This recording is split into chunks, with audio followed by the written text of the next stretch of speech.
جھوٹ بولتے ہیں،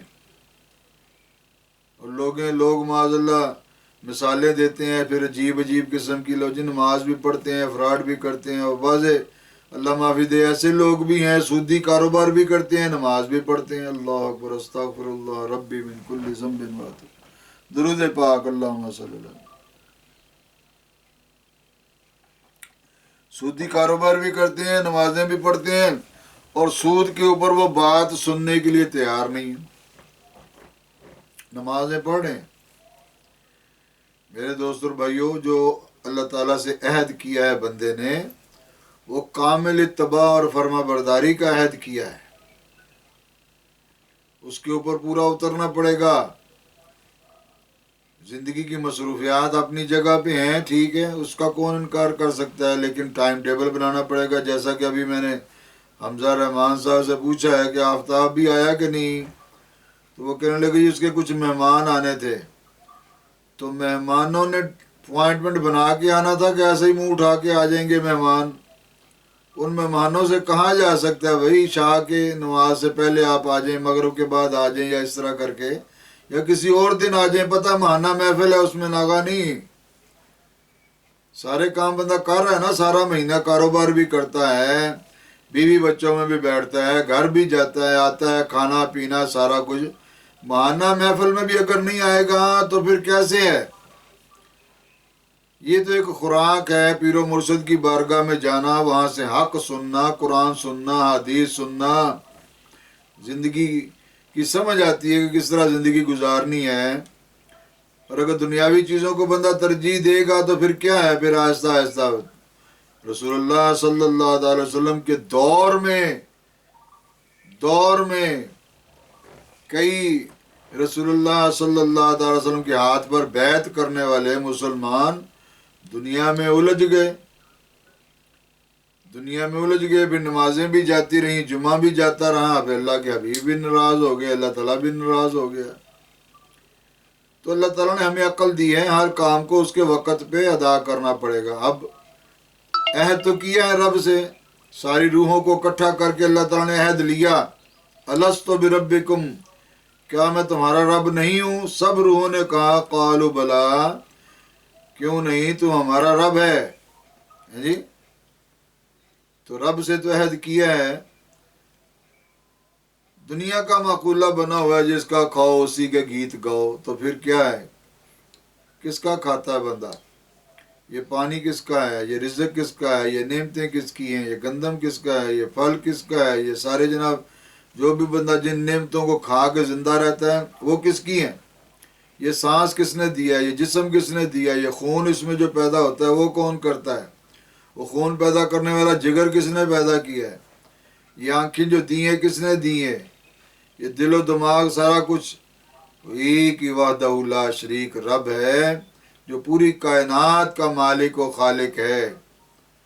اور پھر بندہ دنیا میں آ کے دنیا میں الجھ جائے، رب کے معاملات کو پسے پشت ڈال دے، اس کے حکم کو پیچھے چھوڑ دے، تو پھر کیسے کامیابی ہوگی؟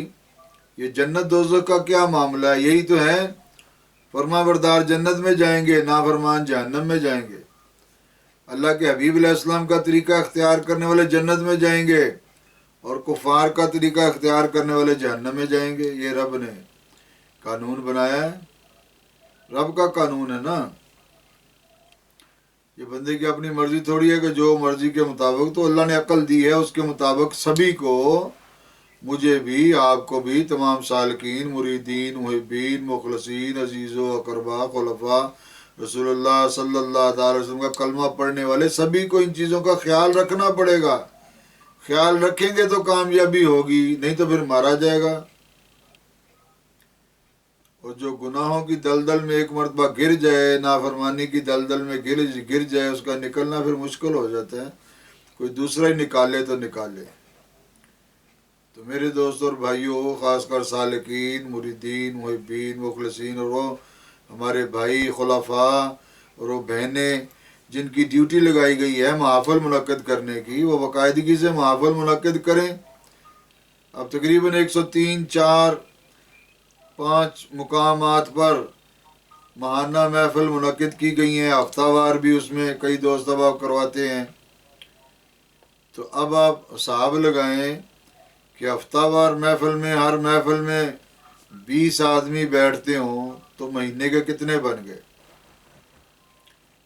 20 آدمی ایک محفل میں بیٹھتے ہوں ہفتہ وار، یا 25 آدمی بیٹھتے ہوں تو مہینے کے 100 آدمی اس محفل میں بیٹھے تو 105 مقامات پر محافل منعقد ہوتی ہیں، تو پھر کتنے آدمیوں کو پیغام پہنچا؟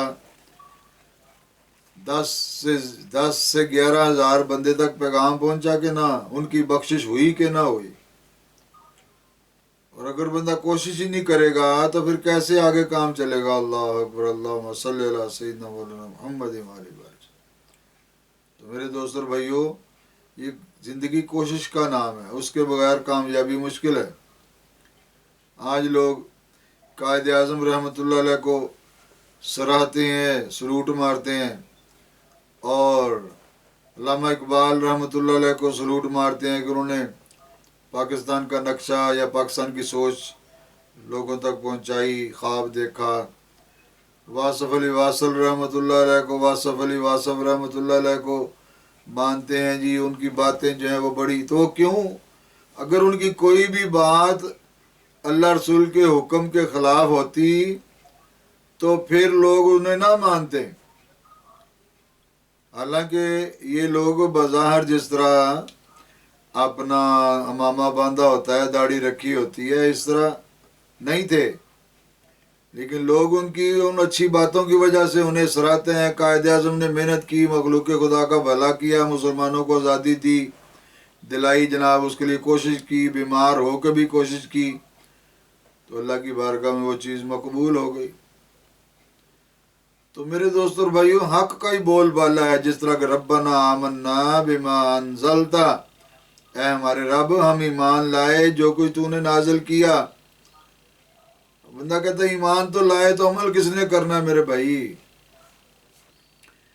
یہ جو یا ایھا الذین آمنوا سرچ کی گئی ہے، قرآن عظیم الشان میں غور و فکر کیا گیا ہے، 1012 کے قریب قرآنی آیات سامنے آئی ہیں، ان میں سے ایک آیت یہ آپ کے سامنے بیان کر رہا ہوں کہ ربنا آمنا بما انزلت، کیا ہمارے رب ہم ایمان لائے جو تو نے نازل کیا، اور کیا ہے واتبعنا الرسول، اور تیرے رسول کے تابع ہوئے، اور پھر کیا ہے فاکتبنا مع الشاہدین، تو یا اللہ تو ہمیں کیا کر، گواہی دینے والوں میں لکھ لے۔ گواہی تو دے دی بھئی، قرآن بھی سچا، اللہ کا نبی بھی سچا، تو اس پر عمل کس نے کرنا ہے؟ یہی تو بات ہے، یہی تو فرق ہے میرے دوست اور بھائیوں۔ لمحہ فکریہ ہے، کسی وقت بھی زندگی کا وقت ختم ہو گیا تو جانا تو ہے ہی، تو شوق بندہ پیدا کرے اپنے اندر، دین کے مطالعے کا شوق پیدا کرے، اور اپنے مرشد کی بارگاہ میں بیٹھو۔ مرشد کی بارگاہ، اس کو مرید کیا سمجھتا ہے؟ یہ قرآن پاک میں آپ ترجمہ پڑھیں تو بہت ساری جگہوں کے اوپر اللہ تعالیٰ نے فرمایا کہ یہ جو کفار ہیں، یہ نبیوں کے متعلق یہ سوچتے ہیں کہ یہ تو ہماری طرح کھاتے ہیں، ہماری طرح پیتے ہیں، ہماری طرح بازاروں میں جاتے ہیں، ہم میں اور ان میں کیا فرق ہے؟ کوئی فرق نہیں ہے۔ تو وہ کیا ہوئے؟ کافر ہو گئے، وہ جہنم کا ایندھن بن گئے۔ اسی طرح راہ حق پر چلنے والا کوئی مرید ہے، کوئی خلیفہ ہے، کوئی مسلمان ہے، کوئی یہ سوچتا ہے کہ یار یہ جو میرے پیر و مرشد ہیں یہ تو ہماری طرح کھاتے ہیں، ہماری طرح پیتے ہیں، اور جناب بازاروں میں جاتے ہیں آتے ہیں، ہم میں ان میں کیا فرق ہے؟ بہت فرق ہے۔ بظاہر تو آپ کو ایک جیسے نظر آ سکتے ہیں، لیکن جو اللہ تعالیٰ نے ان کو اپنا قرب عطا کیا ہے وہ تو پیسوں سے نہیں ملتا، وہ تو اخلاص سے ملتا ہے۔ وہ جو پیر و مرشد ہیں انہیں اللہ کریم نے اپنے حبیب علیہ السلام کا بار بار دیدار پاک عطا کیا، تو فرق پتہ چل گیا کہ نہ پتہ چل گیا؟ تو بہت سارے پھر جو بندے ہیں یا سالکین ہیں وہ خطا کھاتے ہیں نا، سمجھ نہیں آتی بات، سمجھ آئے گی تب جب کچھ دیکھیں گے، نظر آئے گا تو پھر اب بہت سارے ایسے بھی سالکین ہوتے ہیں جی، کوئی کرامت نظر نہیں آئی جی، کوئی یہ نظر نہیں آیا جی، تو پھر آپ آ جائیں، سامنے آ جائیں، 2,50,000 روپے کا جو نذرانے کا اعلان کیا گیا ہے، وہ آپ اگر اس کے مطابق ہیں تو آپ لے لیں 2,50,000 روپیہ، ٹھیک ہے نہیں بھائی؟ پھر اس طرف آ جائیں نا۔ اگر بندہ اپنے پیر و مرشد کو کچھ نہیں سمجھتا تو پھر جو انہوں نے انعام کا، شکرانے کا، نذرانے کا، ہدیے کا اعلان کیا ہے تو وہ سامنے آ کے وہ لے لیں۔ اگر آپ اس کے مطابق ہیں، 24 چیزیں ہیں، اگر اس کے مطابق آپ پورا اترتے ہیں تو آپ لے لیں، اور ان میں سے اگر چند ایک چیزیں بھی مرید کے اندر، خلیفے کے اندر نہیں پائی جا رہی تو پھر کیوں انڈر ایسٹیمیٹ کر کے کیوں دور رہتا ہے؟ میرے دوستوں بھائیوں، یہ موقع ہے۔ اور پھر بڑی چیز کہ پیر و مرشد کا تعلق اپنے مرشد کے ساتھ تو ہوتا ہے، وہ ہوتے ہوتے رسول اللہ صلی اللہ تعالی وسلم کی ذات گرامی تک پہنچتا ہے۔ اور جو صاحب مقام پیر و مرشد ہیں، جن کا قلبی تعلق ہر وقت رسول اللہ صلی اللہ تعالی علیہ وسلم کی ذات گرامی سے ہے، اللہ تعالیٰ جل شانہ سے ہے، انہیں اللہ تعالیٰ کی طرف سے بھی ڈائریکٹ نوارت جلیات آتے ہیں، نور آتا ہے، رسول اللہ صلی اللہ تعالی علیہ وسلم کے سینے مبارک سے بھی نور آتا ہے، تمام انبیاء کرام علیہم الصلوۃ والسلام کی طرف سے بھی نور آتا ہے، اور تمام اولیاء کرام جو شجرے میں موجود ہیں ان کی طرف سے بھی فیض اور نور آتا ہے۔ تو پیر و مرشد جب توجہ کرتے ہیں تو وہی نور مرید کے دل میں داخل ہوتا ہے۔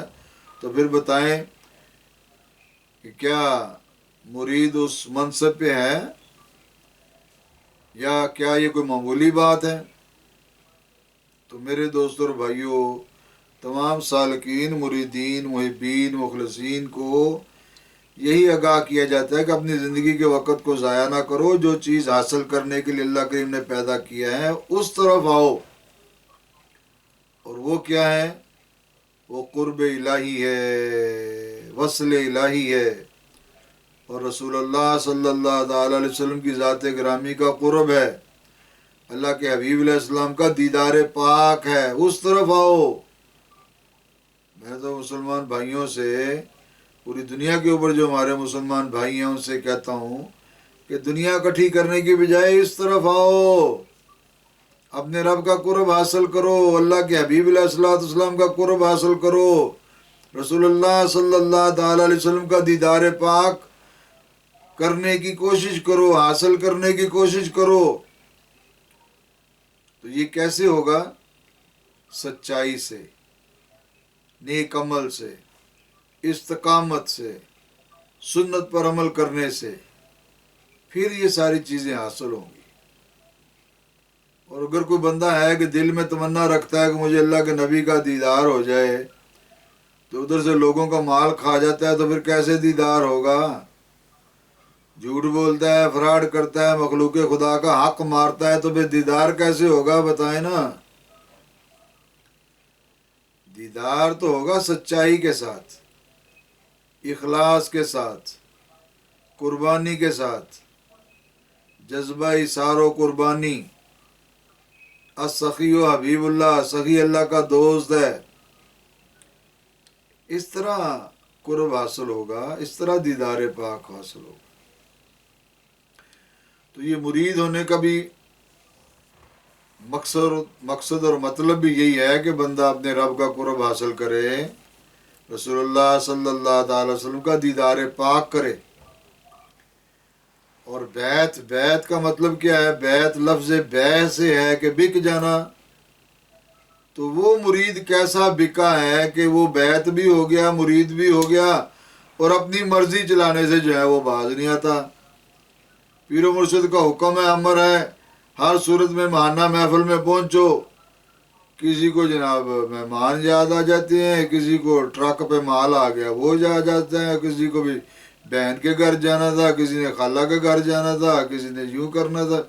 یہ سب ہیلے بہانے شیطان ظالم ہے، بندے کو نیکی سے دور رکھنے کے بہانے بندے کے اندر پیدا کرتا ہے۔ عقل اللہ نے دی ہے، عقل اللہ نے دی ہے تو اس کا استعمال کرے نا بندہ، ہر کام کو اس کے وقت پہ ادا کرے، نماز کے وقت نماز پڑھے، ذکر کے وقت ذکر کرے، محفل میں آنے کے وقت محفل میں آئے۔ مہمان نوازی اچھی چیز ہے، گھر میں کوئی مہمان آتا ہے وہ ٹائم ٹیبل بنانا پڑتا ہے نا مہمان کے ساتھ۔ اس ملک میں انگلینڈ میں تو یہ ہوتا ہے کہ جب کوئی کسی کے یہاں جانا ہو تو پھر اپوائنٹمنٹ بھی ہوتی ہے باقاعدہ وقت طے کر کے، تو پھر جانا آنا ہوتا ہے۔ یہ پاکستان میں رواج ہے، رات کے 1 بجے کیا ہے جی مہمان آ گئے نا جی، چلو جی، رات کے 1 بجے سونے کا وقت تھا تو مہمان آ گئے۔ یہ کیا طریقہ ہے؟ پاکستان میں دیکھ لیں، ابھی تو گاؤں میں تو کچھ ہوگا، مثلا شاہ کے بعد لوگ سو جاتے ہیں۔ شہروں کا ماحول دیکھ لینا، رات کے 1 بجے 2 بجے کے جی مہمان آ گئے جی، وہ نہ مہمان میزبانوں کو خیال ہے نہ مہمانوں کو خیال۔ طریقہ رسول اللہ صلی اللہ تعالیٰ علیہ وسلم میں بھلائی ہے، بہتری ہے، ساری چیزیں رسول اللہ صلی اللہ تعالیٰ علیہ وسلم کے طریقے میں بہتری ہیں۔ تو میں اپنے مسلمان بھائیوں سے یہ کہنا چاہتا ہوں کہ میرے دوستوں اور بھائیوں بہنوں، ہم نے تو وعدہ کیا ہے رب کے ساتھ کہ یا اللہ ہم ایمان لائے ہیں جو کوئی تو نے نازل کیا ہے، ربنا آمنا بما انزلتا، جو کوئی تو نے نازل کیا ہم اس پر اوپر ایمان لائے ہیں۔ اور کیا ہے کہ واتبعنا الرسول، اور رسول کی اطاعت کرنے کا وعدہ کیا ہے، عہد کیا ہے۔ وہ کہہ رہے ہیں کہ تیرے رسول کے ہم تابع ہوئے۔ کیسے؟ واتبعنا الرسول، کہ تیرے رسول کے ہم تابع ہو گئے۔ اور پھر بندہ کہہ رہا ہے کہ فاکتبنا مع الشاہدین، اے اللہ تو ہمیں گواہوں میں سے لکھ دے، گواہوں میں سے لکھ دے۔ اب گواہ بھی بندہ بن رہا ہے عمل سے دور، عمل سے خالی، اس طرح نہیں میرے بھائی۔ زندگی کو سمجھنے کی بندہ کوشش کرے، ہر بندے کی زندگی ختم ہو رہی ہے، ختم ہو رہی ہے، جانا ہے، آخر جانا ہے، آخر جانا ہی ہے۔ تو یہ زندگی کے قیمتی ترین وقت کو بندہ ضائع نہ کرے، اللہ کی بارگاہ میں اپنے آپ کو سرخرو بنانے کی کوشش کرے، کوشش سے سارے کام ہوں گے۔ قائد اعظم محمد علی جناح نے کوشش کی تو آج یہ رتبہ ملا ہے، چاہے وہ دنیا کے لیے ہی تھی۔ اور علامہ اقبال رحمۃ اللہ علیہ نے کوئی کوشش کی تو آج ان کا نام ہے۔ تو جس نے دنیا کے لیے کوشش کی اس کا دنیا کے لیے نام ہے، جس نے آخرت کے لیے کوشش کی تو وہ اللہ کے ولی بن گئے، اللہ کے دوست بن گئے۔ لوگوں کی آخرت سنوارنے کی کوشش جنہوں نے کی وہ صاحب مقام، اللہ کے ولی، اللہ کے دوست بن گئے۔ تو میرے دوستوں اور بھائیوں، اگر 1 گھنٹے کا 2 گھنٹے کا بیان بھی کیا جائے گا تو اس میں آ جا کے کیا ہے، عمل کی طرف آنا پڑے گا۔ جو وعدہ ہم نے رب سے کیا ہے، رسول اللہ صلی اللہ تعالیٰ علیہ وسلم سے کیا ہے، اور الہامی کتابوں پہ ایمان لے کے آئے ہیں، ان ساری چیزوں کو تسلیم کرنا پڑے گا، اس کے اوپر عمل کرنا پڑے گا۔ اور وہ قرآن عظیم الشان اللہ تعالیٰ نے ہمیں مکمل کتاب عطا کر دی ہے۔ آج کوئی بندہ یہ کہے کہ جس طرح کے جو کرسچن یا جوج مسلمان ہوئے تو وہ کہنے لگے بھی کہ ہمیں اجازت دی جائے، ہم پہلی جو کتابیں ان کے اوپر بھی ایمان لے کے آئے ہیں تو ہم اس کے اوپر بھی عمل کریں۔ تو اللہ تعالیٰ نے کیا فرمایا کہ ادخلوا فی السلم کافہ، دین میں پورے داخل ہو جاؤ۔ یہ دین اسلام، قرآن عظیم الشان، اللہ کے حبیب علیہ السلام کی سنت، ان کا طریقہ، اس میں پورا داخل ہونا پڑے گا۔ حضرت عمر فاروق رضی اللہ تعالیٰ عنہ نے اس طرح ایک واقعہ، ایک بات کہ جو کسی عیسائی پادری نے ان کو بتائی تو انہوں نے آ کر رسول اللہ صلی اللہ تعالی وسلم کی خدمت میں بیان کی کہ یا رسول اللہ صلی اللہ تعالی علیہ وسلم، آج یہ واقعہ اور یہ معاملہ ہوا ہے۔ تو آپ صلی اللہ تعالی علیہ وسلم نے ناخوشی کا اظہار کیا کہ یا عمر، کہ اگر وہ تمہیں کوئی غلط بات بتاتا تم اس کے اوپر اقرار کر لیتے تو پھر کیا بنتا، اور اگر تمہیں کوئی وہ صحیح بات بتاتا تو تم اس کا انکار کر دیتے تو پھر کیا بنتا۔ تو فرمایا کہ جب میں تمہارے پاس موجود ہوں تمہیں اور ادھر ادھر جانے کی کیا ضرورت ہے؟ کوئی ضرورت نہیں ہے۔ اسی طرح ہمیں دین اسلام موجود ہے، قرآن عظیم الشان موجود ہے، حدیث مبارکہ موجود ہے، اللہ کے نبی صلی اللہ تعالی علیہ وسلم کی سنت موجود ہے، تو پھر ادھر ادھر جانے کی ضرورت ہی نہیں پڑی۔ اور غیر مسلموں کے ساتھ یہ ہیچے چہاں کرنا، تو پھر وہ کیا مسلمان کیا کہے گا؟ بھی ذرا آپ ڈانس کر لیں، میں نماز پڑھ کے تو پھر آ کے ڈانس کرتا ہوں۔ تو کیا یہ جو کرسچینٹی کی جو کرسمس مناتے ہیں اس میں شرابیں نہیں پیتے، خنزیر کا گوشت نہیں کھاتے، کیا کیا خرافات نہیں ہوتی؟ جو مسلمان اگر اس طرف جائے گا تو اس کا کیا بنے گا؟ ان کے ساتھ ہم والا ہم پیالہ بنے گا تو پھر کیا بنے گا؟ من تشبہ بقوم فہو منہم، رسول اللہ صلی اللہ تعالی علیہ وسلم نے فرمایا جو جس قوم کا طریقہ اختیار کرے تو اسی میں سے ہے۔ تو ایز اے مسلم، ایک مسلمان ہونے کے لحاظ سے ہمیں اس بات کی اجازت نہیں ہے کہ ہم کرسچینٹی کے ساتھ جناب ان کے گرجا گھر جا کے تو معاذ اللہ ان کے ساتھ میوزک کے اوپر ڈانس کریں یا جو کچھ وہ کلمات دہراتے ہیں ہم بھی دہرائیں، بندہ دائرہ اسلام سے خارج ہو جائے گا، اس کا ایمان ختم ہو جائے گا۔ تو میرے دوستوں اور بھائیوں، تمام سالکین، مریدین، محبین، مخلصین، عزیز و اقربا، خلفاء، تو سبھی کو یہ گزارش ہے کہ ادھر دین کی طرف آؤ، اپنے مرشد خانے کی طرف دھیان دو، جو مرشد پاک بتاتے ہیں اس پر عمل کرو۔ مرید ہونے کا فائدہ کیا؟ اگر اپنی مرضی چلانی ہے تو پھر مرید ہونے کا کیا فائدہ؟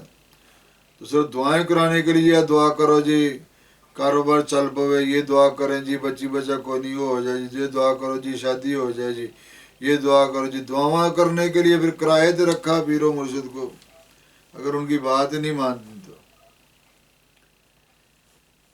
مرید وہی کامیاب ہے جو اپنے پیر و مرشد کی حق بات کو مانے گا۔ تو تمام وہ خلفاء حضرات جن کی ڈیوٹی لگی ہے محافل منعقد کرنے کی، وہ تقریباً 104 یا 5 مقامات ہیں میرے پاس لکھے ہوئے ہیں، تو ان میں جو عورتیں ہیں ان کی خدمت میں بھی گزارش ہے کہ ماہانہ محفل اپنی جو ہے وہ کل شریف کی ماہانہ محفل باقاعدگی سے کریں، اور جو خلفاء حضرات ہیں انہیں بھی جو حکم ہے کہ ہفتہ وار محفل کریں، ماہانہ محفل کریں جی، تو اس کے مطابق محافل منعقد کریں باقاعدگی سے۔ اللہم صلی اللہ سیدنا مولانا محمد وآلہ وبارک وسلم۔